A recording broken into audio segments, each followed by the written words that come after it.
Қалай Финикия отаршыл державаға айналды?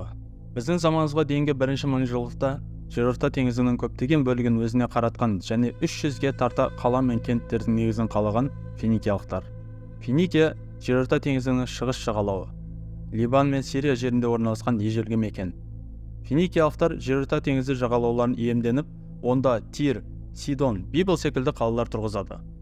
Бұл қалалардың орналасуы теңіз сауда жолдарына өте тиімді еді. Бұл қалалардағы халық әр түрлі тауарларды өндіріп, оны көрші елдерге сатумен айналысты. Аумақта халықтың көбеюі және көрші державалардың қысымы әсерінен финикиялықтар сауда-саттық жасау үшін жаңа маршруттар іздей бастады. Кеме жасаудан ұста болған олар өз кемелерімен жерорта теңізі жағалауларын зерттеп, Кипр, Фасос, Сицилия, Сардиния, Африка жағалауы және Испанияның оңтүстік жағалауында сауда пункттерін тұрғыза бастады.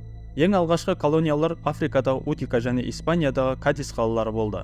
Финикиялықтар жергілікті халықпен тығыз сауда байланыстарын орнатып, оларға өздері өндірген тауарларды тасымалдаса, олардан Финикияға және көрші елдерге өздерінде жоқ тауарларды тасыды. Солай, жерорта теңізінде жаңа монополистік сауда империясы пайда болды. Бұл жүйе финикиялықтарға тиімді болған соншалық, олар аталмыш өңірлерде 300-ге тарта қала қоныстар тұрғызып үлгерді. Уақыт өте келе осы колониялардың қаңқасы негізінде Карфаген теңіз державасы құрылады.